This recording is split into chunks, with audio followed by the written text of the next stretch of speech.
Hey YouTube, welcome to the channel. I have been kind of scouring YouTube and the internet looking for direct comparisons between two of my pistols that I swap out in my rotation from time to time. And I don't see a whole lot of discussion comparing these two pistols. Maybe it's for good reason. Maybe it's just because neither one of them are all that popular, and maybe it's just because no one took the time to do the debate or the comparison or the discussion. So what I want to talk about today is probably the most infamous and the most hated and the most loved Glock released, maybe the most hated and most loved pistol released the last 25 years, and that would be the Glock 19X. This has a popular following and it has a popular haters group. Guys like me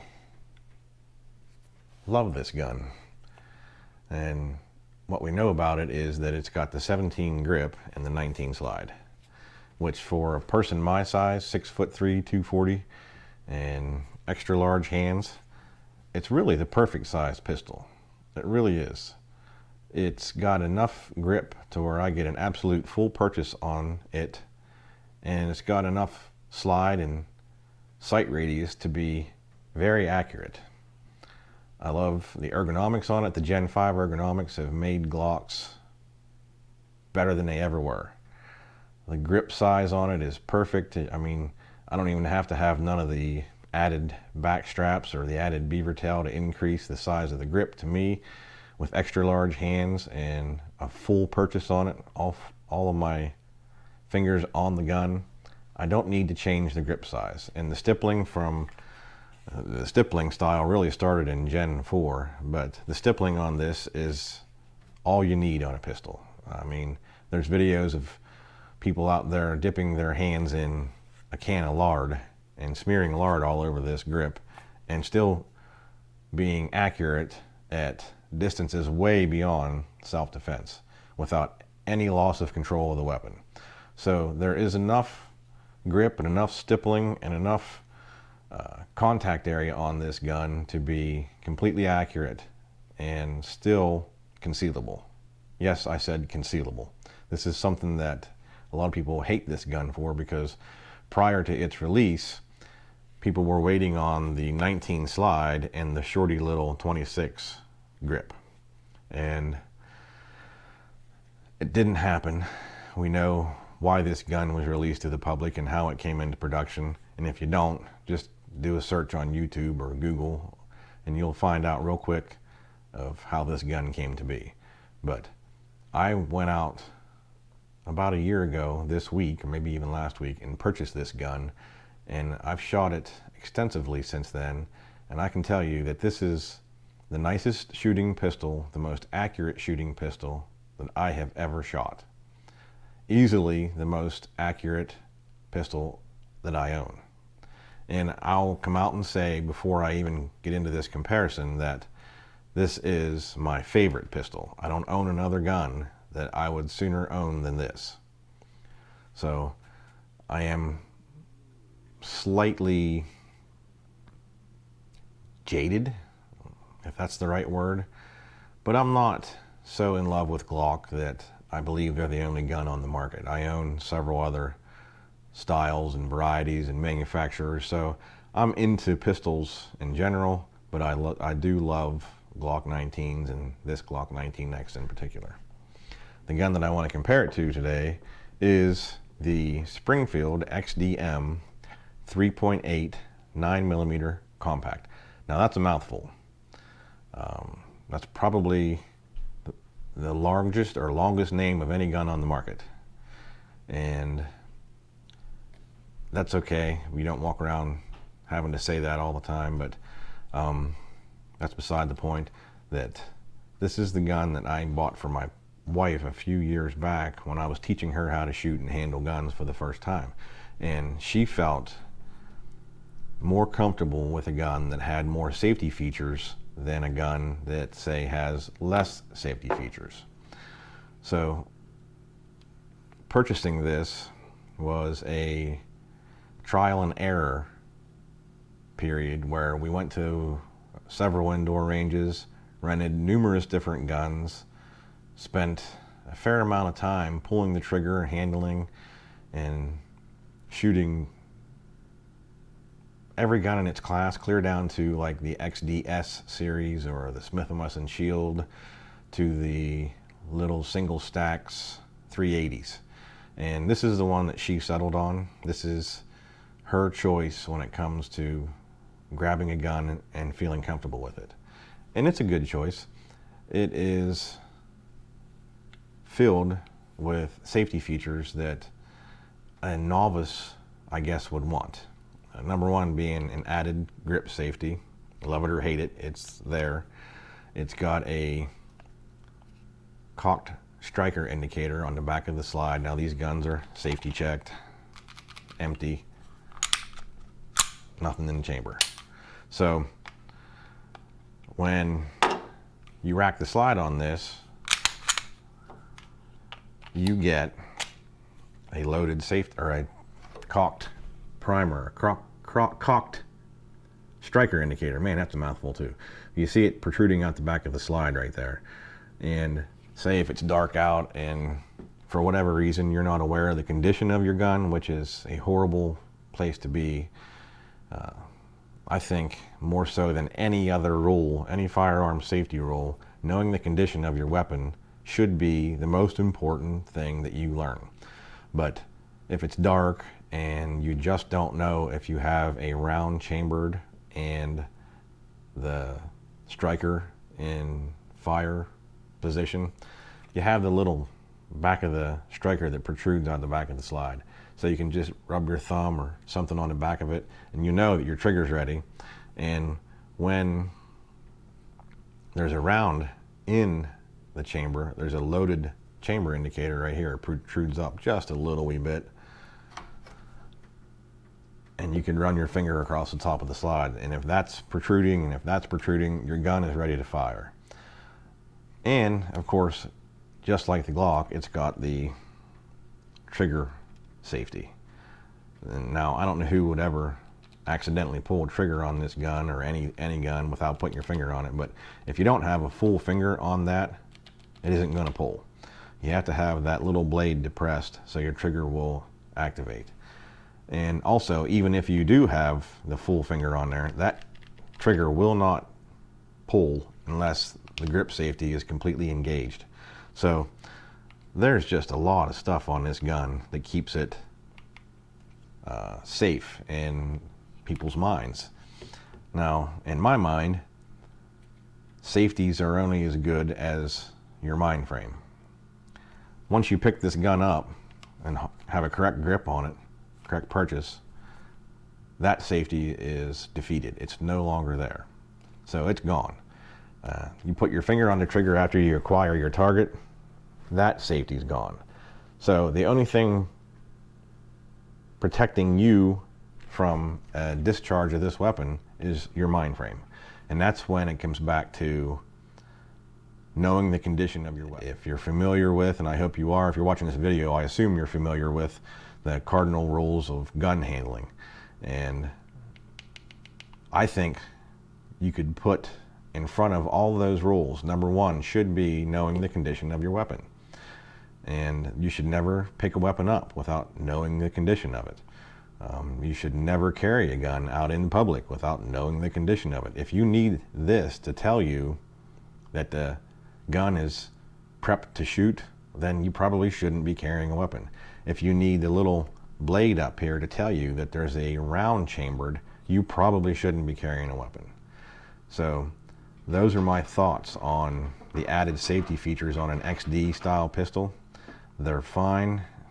They don't, in my opinion, take away from the weapon, but in my opinion also they don't add to the weapon. It's all psychological warfare with this gun. So if we can just pretend that's not there, and that's not there, we have a gun that's very, very similar to the Glock 19. there's little to no difference in how these guns function once you take away the unnecessary psychological safeties. So that's why I want to compare them. Plus, I happen to own both of them, so it makes it an easy comparison. Both of these guns have a full-size grip and a compact slide and barrel. This is, with the smaller magazine, this is 17 round in the magazine, and you can always do the +1 in the chamber. And this gun is 19 rounds in the magazine in the +1 in the chamber. And if you compare the two guns, they are very similar in size. There's very little difference in grip height. You got maybe a ½ inch taller grip on the XDM with the 19 round magazine in it. You have a very similar slide height. This is where the Glock beats the XDM. It is, ½ to 3/4 of an inch taller in slide height, which makes complete and total sense because the Glock has a 4.02 inch barrel. The XDM's got a 3.8 inch barrel. So with the added length of the barrel comes added slide length, added guide rod length, added frame length. So with those lengths and tolerances stacking one upon each other, the slide's going to be a ½ inch to 3/4 of an inch longer than the XDM. The one benefit that this gun has is that you can remove the 19 round magazine and add the compact 13 round magazine. So this is the gun, in my opinion, this is the size of the gun that a lot of Glock loyalists, were begging and hoping for and still asking for, is the 4-inch slide in the compact, subcompact size grip. I did add a Pierce pinky extension to this grip. It doesn't add round capacity, it just simply gives your pinky a perch down here. And I do love the comfort that that adds when shooting this gun. Without it, you can see that would be flush and my pinky just dangling in the wind. Now, a lot of experts say you don't need your pinky to shoot, and they're not wrong. You can always just shoot without it, but it adds a small measure of comfort and shootability in my mind. So let's do the height comparison on the grip, because this is the compact smaller magazine, as is the 17 round magazine here. We have a substantial difference in height here now. You'll see that there's a good inch to an inch and a half difference from the back part of that magazine to the back of the grip. People say when you're carrying, and they're not wrong, when you're carrying inside the waistband, the grip is the hard part to conceal. So when you're toting this micro grip around, subcompact grip around, this is what you're going to be seeing protrude versus all of this. So big win here for concealability with the XDM and being able to hide that grip. So let's compare the two larger magazines.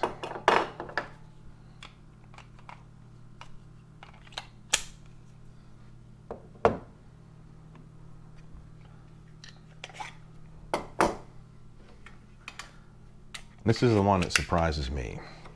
So if we're looking at 19 rounds versus 19 rounds, there's very little difference between grip length, overall grip length in these guns. This one's about flush in the back, but it's a little shorter up front, but not a lot. Like, you can clearly see that there's not a lot of difference. There's like maybe the size of one 9mm round height difference between the 19 round mag and the 19 round mag in these guns. And they're very, very comparable. Even the height of the trigger guard is close. The XD is taller on the trigger guard. I don't know if that's a plus or a minus, but you may get a little more finger room here. Comparing the two, you can clearly see that the trigger guard is taller on the XDM. So Size-wise, these guns are amazingly similar. And here's how I would likely carry this gun. I have carried it with the baby magazine in there before, and for a person my size, it doesn't really bring much added benefit to the table. A little. If I'm wearing a pair of shorts and a t-shirt, I might be able to hide this a little bit better than I hide this, but not significantly enough for it to matter. I'll take the added 6 rounds in this magazine versus the 13 rounds in this baby mag every single time. Now, however, when I'm carrying the 19X, this is how I carry the weapon. 17 plus 1 is more than enough. And I do get, in my opinion, a little more concealability than I do carrying the 19 round mag. It's just, you know, the size of that base plate extension difference. So 2 rounds less versus 6 rounds less. I'll take that magazine when I'm carrying it every single time. Thinking about what people complain about on Glocks versus what they prefer on an XD. The main thing I hear people complain about on a Glock is that it comes with polymer magazines versus stainless steel magazines on the XDM. And they're right in a sense. But what the big complaint is on the two that I've read and heard is that Glock magazines don't always eject positively. Where the XD magazines and the Smith & Wesson magazines and the Sig Sauer magazines that are all stainless, they all eject very positively. And if you can see this, that hit my hand even, they do shoot out of the gun. Really nice. Even put the baby magazine in with less weight, it'll pop out really nice as well. Positive ejection. Good feature. Now let's go to the Glock 19X. Let's talk about that magazine. The magazine in these guns are polymer, but it's a polymer sleeve. If you look inside of there, I don't know if that's focusing or not, these magazines are stainless steel with a polymer wrapped sleeve around them. They're inserted, or it's inserted over the stainless steel mag. These mags are very durable, they're very reliable, rarely fail.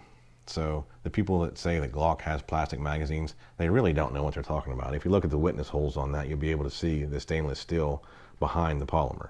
Very sturdy construction. But the argument over the years, and I will admit that I carried a Gen 3 19 for 11 years before I bought this weapon, and at the range and shooting with friends, I have had to do the infamous Glock wiggle on my Gen 3, and it might be because the grip on that is almost a full finger width or height shorter, and my pinky in the palm of my hand occasionally would snag the bottom of that magazine base plate. And when you're on a shot timer, you're trying to save precious split seconds. So when you hit your eject button, the magazine will go to here. And you got to do the Glock wiggle to get it out. You got to shake the butt of the pistol to get it out. You waste a lot of time doing that. I've never experienced that on my 19X, and I do believe it's because A, it's a more modern design, an improved design, and also it's because my hand is up out of the way of the magazine base plate. So I've never experienced a stuck magazine with this X. It just shoots out of there as well as any pistol in its class. So, and this is even the lighter, smaller magazine, and they're empty, so they're not filled with magazine or bullets, casings, cartridges, whatever you want to call them. They're not. It's not benefiting from the added weight of the ammunition. It slides out uninterrupted. So that argument's kind of dead in the water. People say they hate Glock sights, and I will admit that I am one of them. The stock Glock sights, the notch and dot, are horrible. They're plastic, they're not sturdy, they don't lend themselves the ability to rack off of a workbench or your belt or your boot or whatever you need to do if you lose your support hand. You try to do that with stock Glock plastic sights and you're going to rip the sights off the gun. The X, however, removes that from the equation. This comes with the stock Glock night sights. They're steel, they're tritium, and they're sturdy, and there's a bit of a shelf on there. It's small, but you can still rack that slide on a workbench or your boot or your belt or any sturdy enough object to pull that slide back and chamber the next round if you need to do that. So that argument's dead. The sights that came on the XDM were 3-dot sights, but they weren't night sights. They were just metal sights with three white dots on them, and they weren't any better or any worse than the stock plastic Glock sights when it comes to accuracy or quality. I did add the excess big dot sights to this. Again, I put them on, and my wife doesn't have any real experience with 3-dot sights or any kind of sights, so she took to these pretty well, and she actually prefers them, so I left them on there. I'm not a big dot night sight fan, but being that this is more her gun and she prefers that, then we get to keep them on there. So the sights to me are equal, no gain, no win, no loss on either side there. So we're still pretty even as far as what the weapon's capable of doing on the Glock or the Springfield. A lot of people over the years have told me and said all over the net that Glock triggers are garbage. They're just inconsistent and mushy, no real feel to them. And for the most part, I do agree with that. Glock, the first, we'll say 4 generations, had a notorious history of making crappy sights, or I'm sorry, triggers. And in my experience, the Gen 5 trigger fixed that. The Gen 5 trigger on a Glock is as good as almost any gun on the market, except for maybe the Canic trigger and the Walther PPQ. There really isn't anything else better out there that, in my experience or my knowledge, than the Gen 5 Glock trigger. It's got a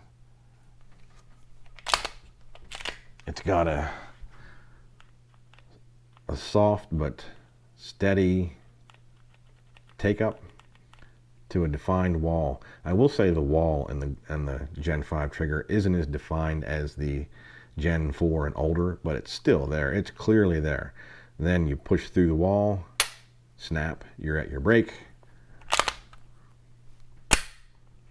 reset the slide. Trigger reset is tactile, audible. You can see, feel, and hear that reset. It's the best reset in the industry. I don't even think the Canic and the Walther have a better reset. The reset on those two are probably just as good, and that keeps them in the game with trigger reset. And what makes that trigger better is the first 2 stages of the trigger with the take up and the break. You can't beat those Canics and the Walther trigger on the take up and the break of that trigger. But the reset on the Glock trigger is as good as it gets. Comparatively, the Springfield trigger is very good too. It's got a more defined or less defined take up. It's really soft and kind of mushy back to the wall. In my opinion, the wall is even softer and less defined than the Glock wall. There, helps if I rack the slide first, doesn't it? So let's do this again. There, I didn't know the condition of the gun. I just made myself look like a liar. Back to that wall, it's not really defined. Soft, mushy take up. Push through the wall. Decent break. And a reset that's slightly longer than the Glock and less tactile, but still really audible. So, in my opinion, both triggers are good. The Glock is a little better, at least for my style of shooting and how I prefer the trigger to feel and break in my hand. So, shooting the guns, your connection to the gun is going to first and foremost be the trigger. If that trigger isn't what you prefer, isn't something that you can manipulate with a high degree of confidence and accuracy, you're not going to shoot that gun well. It can feel great in the hand, and for years everybody said that the ergonomics on Glocks are horrible, they can't shoot them well, they're not good at it, but I believe it's fixed with Gen 5s.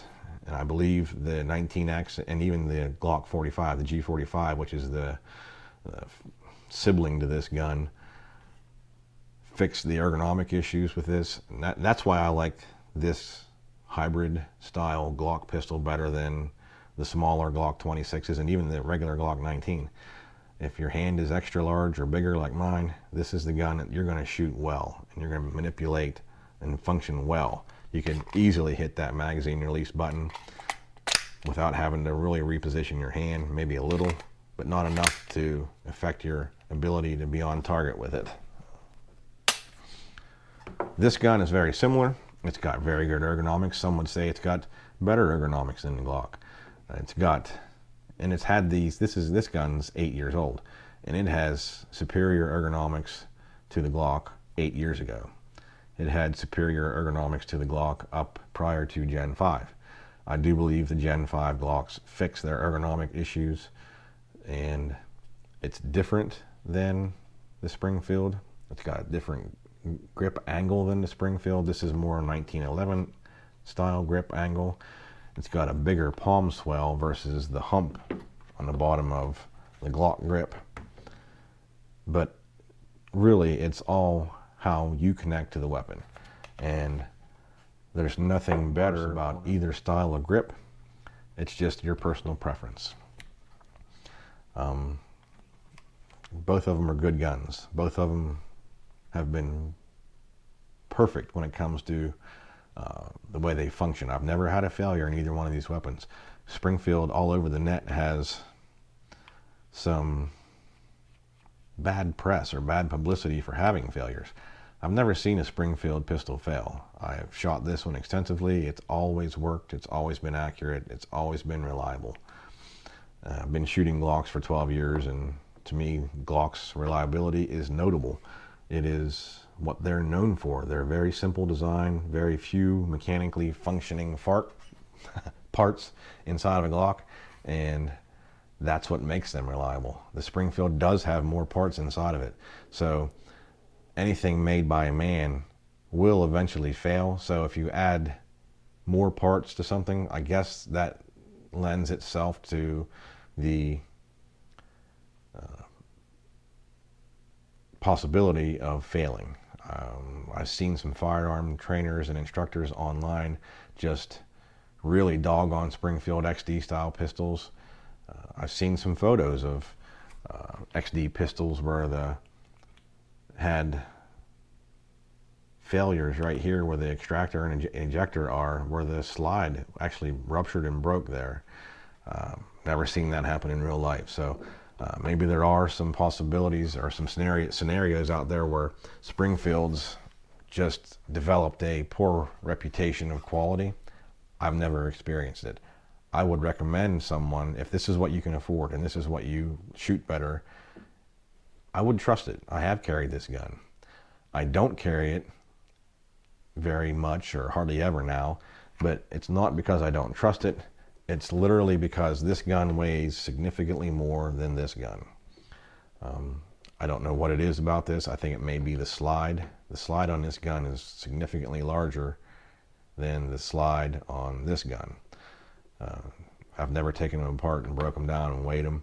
I don't know what the weight of either gun is, but I can tell you just by holding these guns, this gun is, it's got to be 4 ounces heavier than this gun. And that's a quarter of a pound. If that's right, then you know it's a quarter of a pound.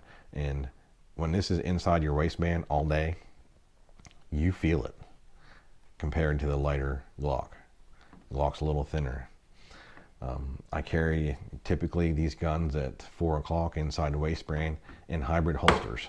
And I know this will be a time where people on YouTube and all over the net will just hate on hybrid holsters and call me stupid and all kinds of other names for choosing hybrid holsters. But guys, for 12 years now, I've been carrying a Glock inside the waistband in a crossbreed super tuck. Look at this. This is my old warhorse. This thing's just been around the world and back. Sweaty, freezing cold, shorts, jeans, motorcycles, cars, trucks, hours on end behind the wheel.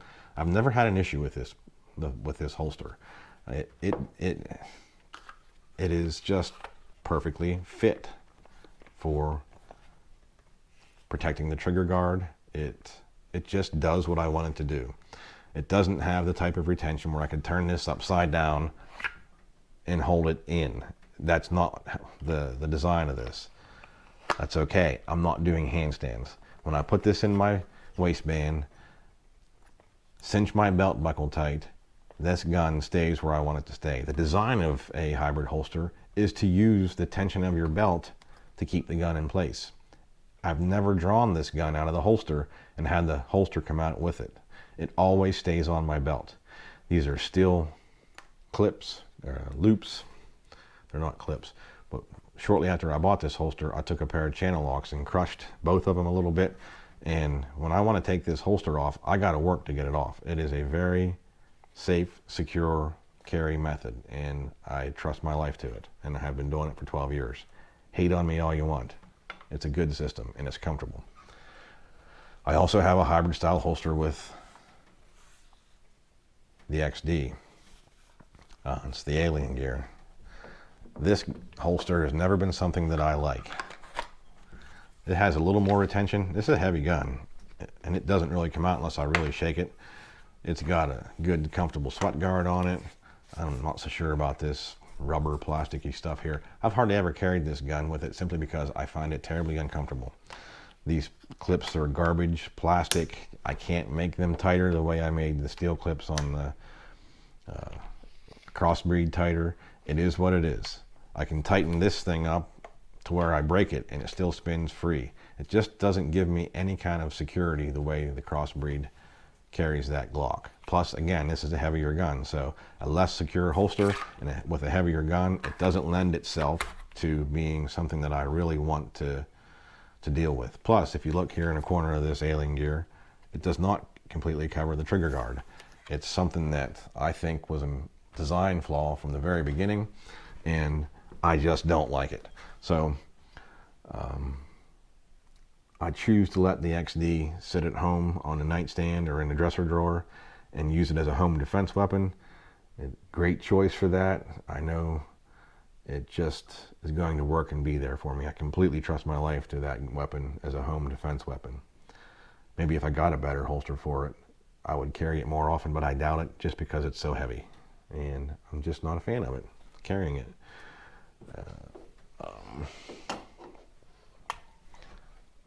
Maybe because I'm a bit of a Glock fanboy too. I don't know. You guys can decide on that.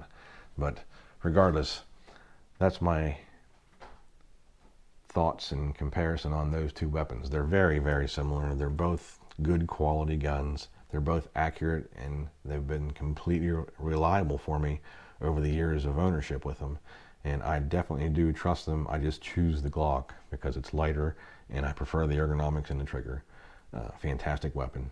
So in closing, if you watch my video and think that you prefer the Springfield, hey, I recommend you to go buy the Springfield. It is something that I definitely trust because I have never had a reason not to trust it.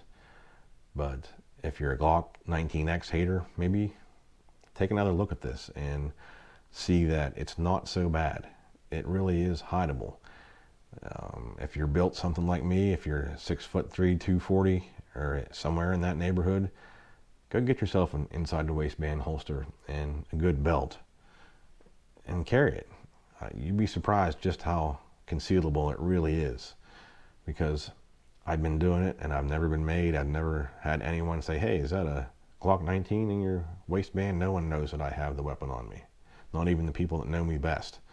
I can carry this gun confidently and concealed secretly anywhere I go. So in closing, I am a Glock fan and I choose it over the 19X, but not because it's a better gun. It's just a better choice for me. I just like it better. Both are fine, both are quality, both are about the same price. The XDM may be easier to find, at least in my neck of the woods. I know several people that bought a 19X this year and they had to call 10 different places just to find it. And as soon as the 19Xs come in stock somewhere, they're sold. So they're becoming fairly sought after and hard to find. So if you see one, you might want to snatch it up and give it a shot. See if it something that will suit your likes or dislikes, and come back to this video and tell me what you think. Maybe you own a Glock 19X and you carry it every day too. Let me know in the comments what you think about it. If you hate the Glock 19X and think I'm an idiot for recommending it, tell me in the comments. If you're an XD hater, tell me why in the comments. This is a discussion I think it's worth having, and I'd like to make more videos like this, but it's going to be based on how much people on YouTube want to have these discussions and want to watch these videos. It is time consuming and it's a little bit of work, but it can be fun if the audience is into it enough for me to keep doing it. And if you like anything on my channel, if you like my motorcycle vlogs, check them out, watch them, like the videos, comment on the videos, let me know what you think about motorcycles in general, and if you ride, what kind of bike you ride. And if you want to see more videos like this, subscribe to the channel and come back here and look for fresh content. I put videos out as often as I have time to make them. I'd like to get to a point where I can make a video twice a week like so many vloggers do, but time will tell just how that goes. So come on back, like, comment, subscribe, and if you really like it, share it with your friends. Talk about this in the comments. Let me know what you think.